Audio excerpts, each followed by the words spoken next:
Hello everyone, this side Vivek. Welcome to in this particular class, right? We are here to introduce the one of the most important concept with you all with the conceptual learning, right? So as you know, physics में हमें बहुत ज़्यादा ज़रूरी है experimental learning की तरफ shift होना, because theoretically अगर हम चीज़ों को पढ़ रहे हैं, it will not improve your concepts, right? You will be confused in some of the questions. जब आप उसको करने की कोशिश करोगे तो you will be confused. But अगर कॉन्सेप्चुअली हम चीज़ें पढ़ रहे हैं, प्रैक्टिकल लर्निंग की तरह पढ़ रहे हैं, एक्सपेरिमेंट्स के साथ समझ रहे हैं, रियल लाइफ प्रॉब्लम के साथ समझ रहे हैं फिजिक्स को, it will be very very helpful to you, because you know physics is around us, right? We have to think about it. What is the concept behind the particular phenomena. जो भी चीज़ें हम आसपास देखते हैं उसमें कौन सा फिजिक्स का कॉन्सेप्ट लग रहा है, that is the thing here. तो वो हमें समझने की सबसे ज़्यादा ज़रूरत है. सो आज की इस वीडियो में हम लोग कुछ इंपॉर्टेंट क्वेश्चंस को कवर करेंगे and we will think about it, how the phenomena is going on, कौन कौन से कॉन्सेप्ट्स हैं जो उसके पीछे वर्क कर रहे हैं, right? We have to think about it. So I am starting this class. So this is the particular video. We have to watch carefully what is happening in this video and we have to give the answers after that. ठीक है? So without any delay we are starting the class. तो आपके सामने एक ये video है जिसमें एक हमारे पास में एक पर्टिकुलर बॉटल है जिसके अंदर मैंने क्या कर रखा है, कोई लिक्विड फिल है, ऑयल टाइप में, स्लिपरी है. तो जैसे ही मैं उसे खोलने की कोशिश करता हूँ, it is not, in this particular case we are not able to open it. उसे ओपन नहीं कर पा रहे हैं, right? So what we are using a cloth. जैसे ही क्लॉथ यूज किया गया तो आसानी से इस कैप को हम खोल पा रहे हैं. ठीक है? सो इसके रिगार्डिंग हमें क्या करना है, आंसर्स करने हैं.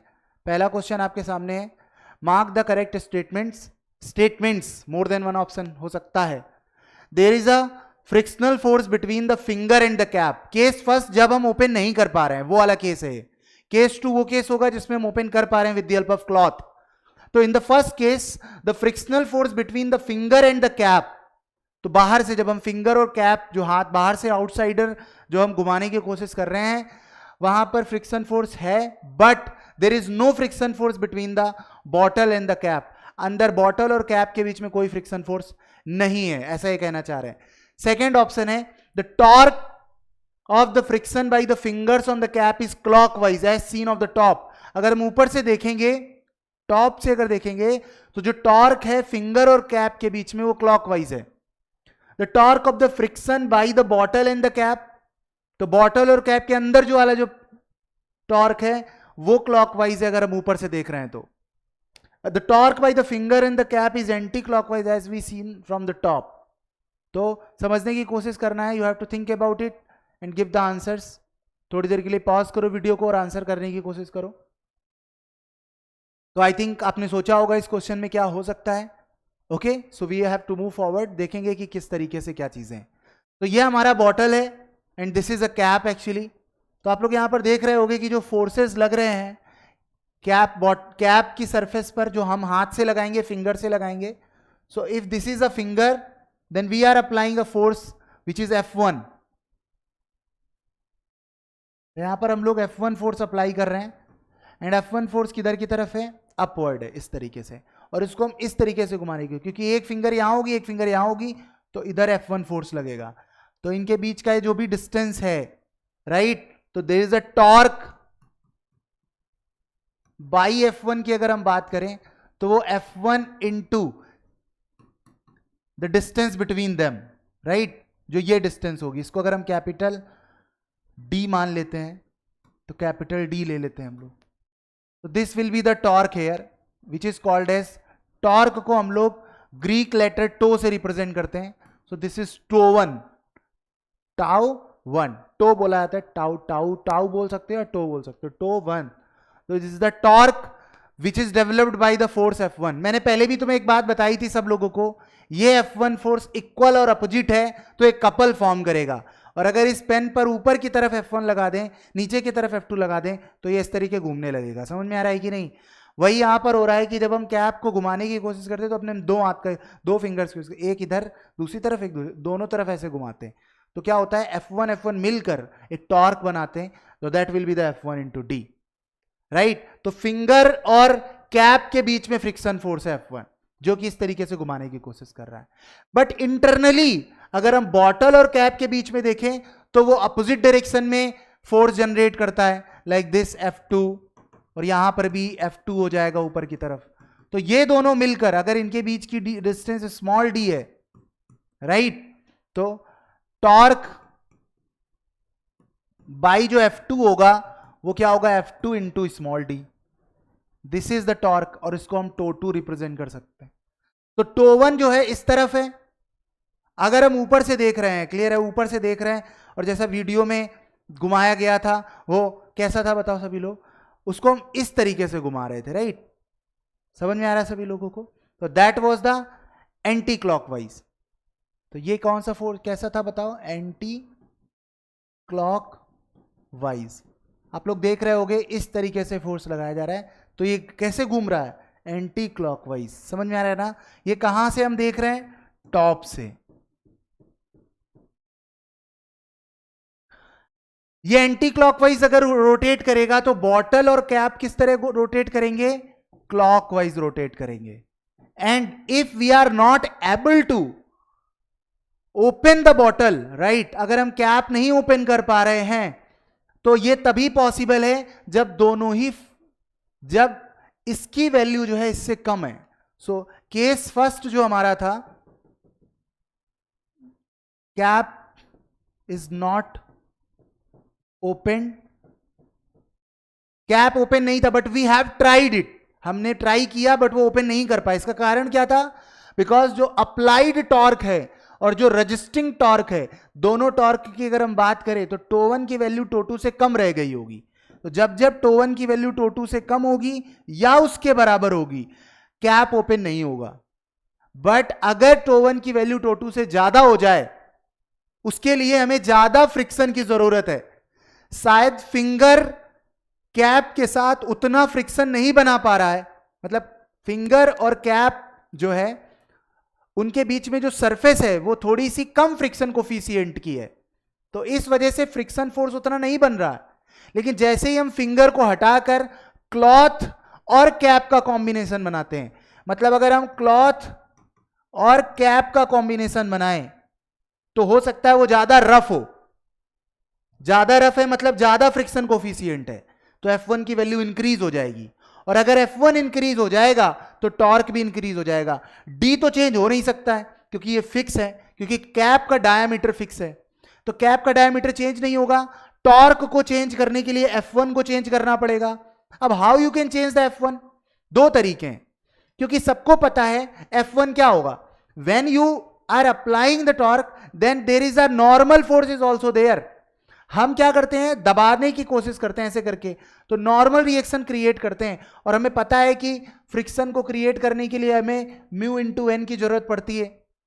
अब नॉर्मल रिएक्शन एक लेवल से ज्यादा नहीं बढ़ा सकते हो तुम, right. What we are doing here, we are changing the mu with the help of cloth and the cap. जैसे म्यू बढ़ा दोगे वैसे वैसे फोर्स क्या हो जाएगा, बढ़ जाएगा, फोर्स बढ़ जाएगा तो टॉर्क बढ़ जाएगा। तो यहां तक समझ में आ गया है, I think there is no problem here, ठीक है। अब हम आगे देखते हैं, अगर हम केस 2 की बात करें, if you are using the case 2, तो केस 2 में क्या होगा,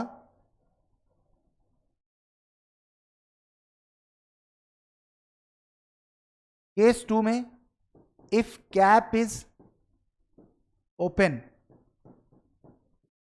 अगर कैप ओपन हो जा रही है तो टॉर्क T1 की वैल्यू टो2 से क्या हो चुकी होगी, टो1 की वैल्यू टो2 से ज्यादा हो गई होगी, राइट।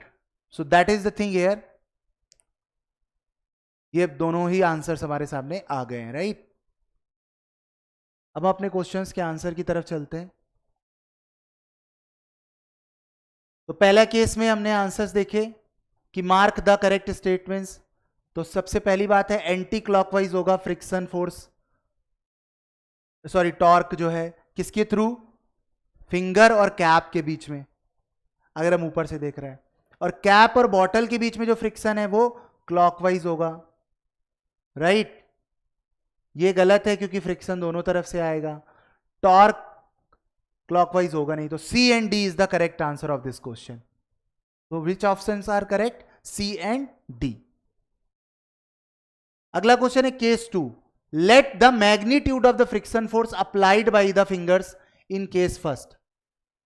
फोर्सेस का अगर हम कंपैरिजन करें ऑन द कैप, अब देखो कैप की थिकनेस बहुत ज्यादा तो है नहीं, कैप की थिकनेस तो बहुत ज्यादा है नहीं, हम लोगों ने देखा था F1 और F2 के बीच में कंपैरिजन की बात अगर करी जाए तो ये चीज ध्यान देनी है,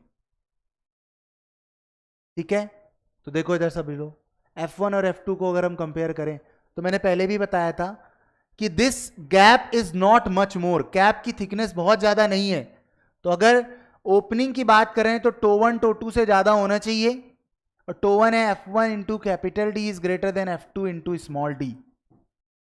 आप सबको पता है यहां से यहां तक की डिस्टेंस कैपिटल डी थी और यहां से यहां तक की डिस्टेंस कितनी थी, स्मॉल डी थी, तो this gap is not much more, right.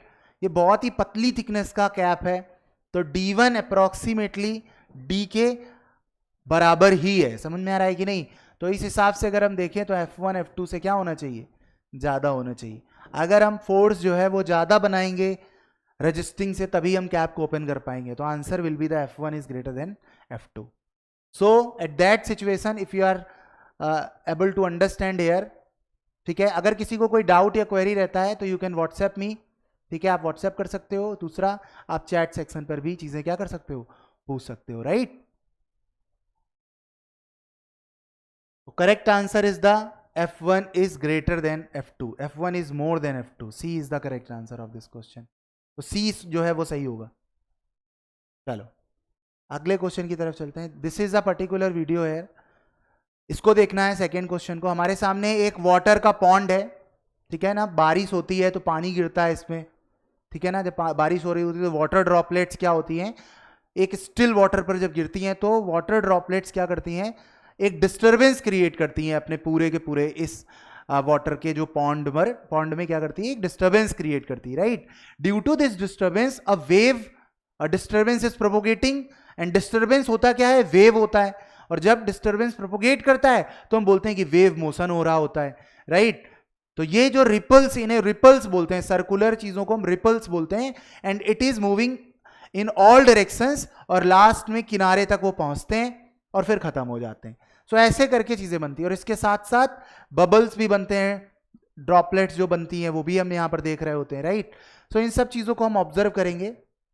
देख रहे हो सभी लोग, इस तरीके से एक चीज दूसरे के साथ में क्या कर रही है, इंटरफेरेंस भी कर रही है, आपस में कट भी कर रही है, बट दूसरी चीज को डिस्टर्ब नहीं कर रही है। बबल्स भी देखो यहां पर बन रहे हैं, right, bubbles is also forming.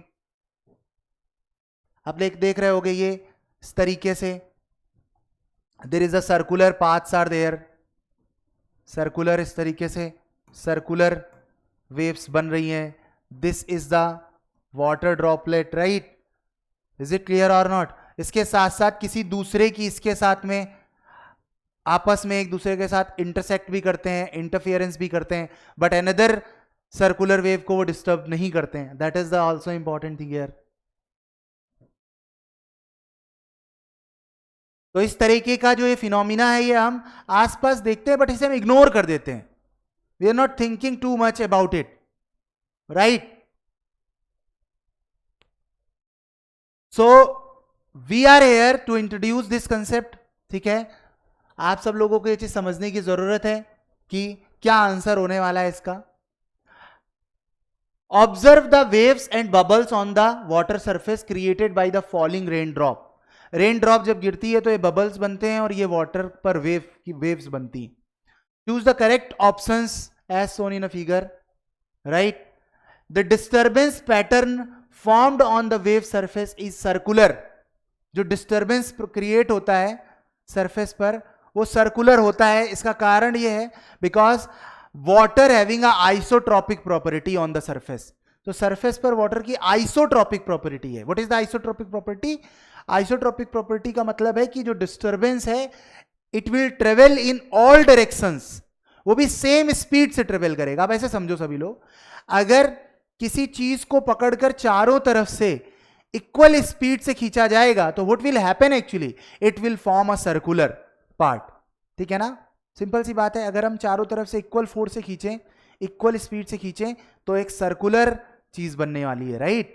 तो that's why the circular pattern is actually visible to us. Why it is not other than circular? Because of the isotropic property. मैं ये नहीं कह रहा हूं, ये ऑप्शंस कह रहा है, right? We have to think about it. The wave generated by the falling rain drop on the water surface are longitudinals. तो जब वाटर ड्रॉपलेट गिरती है वाटर की सरफेस पर तो लॉन्जिट्यूडनल वेव्स बनती हैं. ऐसा एक क्वेश्चन में कह रहे हैं. Option C, when the two waves are meet that add together momentarily. किसी पर्टिकुलर मोमेंट में दोनों ऐड हो जाती हैं waves and then continue to move forward without getting affected by the others. मतलब अगर दो वेव मिली आपस में, इंटरफेरेंस हुआ उनका, राइट, और तीसरी वेव को वो बिल्कुल भी अफेक्ट नहीं करेंगी, ना ही वो अदर किसी के थ्रू अफेक्ट होंगी. वो दोनों आपस में मिलकर एक रिजल्टेंट वेव बनेंगी और वो आगे मूव करेंगी. ऐसा ऑप्शन सी है. And the option D is that the air pressure inside the bubble is less than the atmospheric pressure. तो बबल जो बनते हैं, जो बुलबुले बनते हैं, उनके अंदर जो प्रेशर होता है वो कम होता है और बाहर का जो एटमॉस्फेरिक प्रेशर है वो ज्यादा होता है. ऐसा ये ऑप्शन कहना चाह रहा है. अब सबको यहां पर समझ में आ रहा होगा कि भाई सर्कुलर वेव बनने का मेन रीजन बस यही है, रिपल्स सर्कुलर होने का मेन रीजन यही है, आइसोट्रॉपिक प्रॉपर्टी. ये बहुत इंपॉर्टेंट चीज है, ध्यान रखना आप सभी लोग. आइसोट्रॉपिक प्रॉपर्टी जो है वो वाटर की होती है, जिसकी वजह से डिस्टर्बेंस सभी डायरेक्शन में इक्वल स्पीड से ट्रेवल करता है और that's why the circular regions are making. तो this option is correct here. अब बात यह आती है कि वाटर ड्रॉपलेट जब गिरता है सरफेस पर तो वेव कैसी प्रोपोगेट होती है, लॉन्जिट्यूडनल और ट्रांसवर्स. अब देखो इसके दो आंसर्स हैं. अगर हम बस ऐसे ब्रॉडली देखें तो ट्रांसवर्स होगा, और अगर हम बिल्कुल डिटेल्ड देखें तो ट्रांसवर्स और लॉन्जिट्यूडनल दोनों होगा, मिक्स होता है, राइट? हाँ, इंडिविजुअली हम लॉन्जिट्यूडनल नहीं कह सकते हैं. Individually longitudinal we can not say. Individual जो है लॉन्जिट्यूडनल हम नहीं कह सकते बिकॉज अकेले लॉन्जिट्यूडनल तो पॉसिबल ही नहीं है. हाँ, ट्रांसवर्स हो सकता है और या ट्रांसवर्स प्लस लॉन्जिट्यूडनल का मिक्सचर हो सकता है. तो according to that this option will be incorrect. जब दो वेव मीट होती हैं तो इंटरफेरेंस होता है और वो थर्ड वेव को अफेक्ट नहीं करता है, साथ ही साथ में वो खुद भी अफेक्ट नहीं होते थर्ड वेव से. That is also the correct thing here. Air pressure inside the bubble is less, ऐसा पॉसिबल नहीं है, क्योंकि अगर ऐसा होता, तुम खुद सोचो, अगर कोई बबल बना और अंदर का प्रेशर कम है और बाहर का प्रेशर ज्यादा है तो बबल क्या हो जाएगा, तुरंत इंस्टेंटली क्या हो जाएगा, एक तरीके से कोलैप्स हो जाएगा. बट ऐसा होता नहीं है, बबल बना रहता है, right? So this option is also incorrect. So the answer A and C are the correct in this particular question. अब थोड़ा सा यहां पर समझे, पहली बात ये तो जरूरी है, लिख लेनी चाहिए सभी को. The disturbance pattern formed on the water surface is circular because isotropic property. Disturbance is, ये बात जरूरी है समझने वाली, कि डिस्टर्बेंस जो है वो हर डायरेक्शन में इक्वल स्पीड से ट्रेवल करता है. Disturbance is travelling in all direction with a same speed. That's why ripples is formed. जो रिपल्स बनते हैं वो सर्कुलर होते हैं. That is the reason behind it. Circular बनने का रीजन यह है क्योंकि अगर कोई रिपल बन रहा है तो इधर भी, इधर भी, इधर भी, हर डायरेक्शन में जो स्पीड है डिस्टर्बेंस प्रोपोगेशन की वो सेम है. अब हर तरफ से अगर सेम स्पीड से पॉइंट या डिस्टर्बेंस प्रोपोगेट करेगा तो वो सर्कुलर ही होगा. ठीक है. दूसरा बात आती है एयर प्रेशर को जस्टिफाई करने की. तो देखो इधर सभी लोग, अगर बबल के अंदर प्रेशर है कुछ, जिसे हम इंटरनल प्रेशर बोल सकते हैं, और ये है हमारा आउटर प्रेशर जिसे हम एटमॉस्फेरिक प्रेशर बोल रहे हैं. बट होता क्या चीज है बच्चा, कि जो प्रेशर इंटरनल का है और आउटर का है, इनका जो एक्सेस प्रेशर है, मतलब internal pressure minus external pressure, इस प्रेशर को जो है वो बैलेंस करता है सरफेस का टेंशन. समझ में आ रहा है कि नहीं सभी लोगों को? तो सरफेस टेंशन जो है, कभी एक अलग से वीडियो बना देंगे सरफेस टेंशन पर, जो सरफेसेस पर लगता है, राइट? दैट्स वाई जो बबल है वो स्पैरिकल हमें क्यों दिखता है, because of the surface tension. तो वो क्यों होता है, क्योंकि जो एक्सेस प्रेशर है उसको बैलेंस कौन कर रहा होता है, सरफेस टेंशन। अगर किसी तरह से भी सरफेस टेंशन कम पड़ जाए तो ये एक्सेस प्रेशर बबल को क्या कर देगा, ब्रस्ट कर देगा। क्लियर है? तो this is balanced by the surface tension. और ये एक्सेस प्रेशर होने का कारण क्या है, इंटरनल प्रेशर जो है वो एक्सटर्नल प्रेशर से ज्यादा होता है। That is the important thing. तो यहां पर हम लोग देखेंगे air pressure inside the bubble is more than the atmospheric pressure. The excess pressure inside the bubble balances by the force of surface tension. चलो, सो यहां तक हमारे क्वेश्चंस हो गए। अगला हमारा लास्ट ये इंपॉर्टेंट कॉन्सेप्ट है जिस पर हम लोग देखेंगे कि जो शैडो फॉर्मेशन पर बेस्ड है। ठीक है, थोड़ा सा ब्लर्ड दिख रहा है आई थिंक सभी को।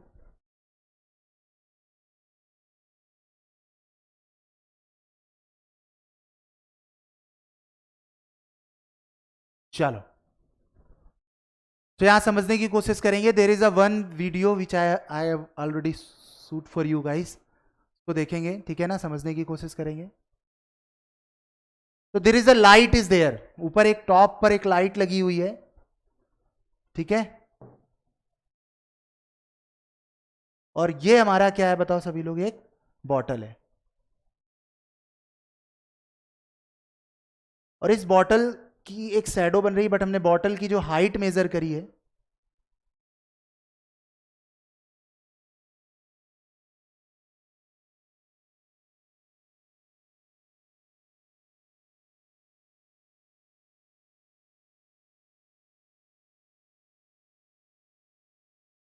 दोबारा से देख लो, ये बॉटल है।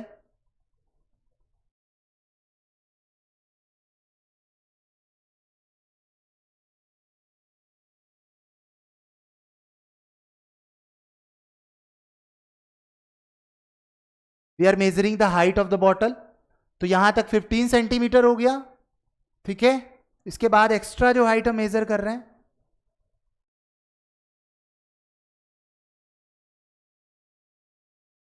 फिफ्टीन, और फिर उसके बाद इसके ऊपर टॉप, तो यहां पर देख रहे होगे 5 के समथिंग जा रहा है, 5 सेंटीमीटर।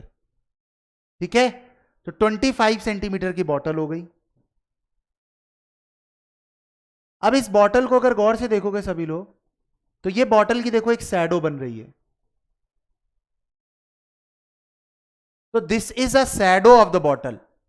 अब हमने इस शैडो को जब मेजर किया, right, so this was the shadow of the water bottle. और इस शैडो को जब हमने मेजर किया यहां से यहां तक, तो इट वाज 10 सेंटीमीटर। राइट, समझ में आ रहा है सभी लोगों को? तो हमसे यह पूछा जा रहा है इस क्वेश्चन में कि जो लाइट रे आ रही है, ठीक है, जो लाइट रे आ रहा है फॉल सीलिंग से, जो लाइट रे आ रहा है, वो लाइट रे बॉटल के टॉप को टच करता हुआ जब जाएगा तो वर्टिकल से वो कितना एंगल बनाएगा।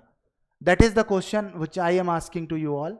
This is the question with you which you have. तो यहां पर सब लोग देखें गौर से, this was the bottle, this was the light actually.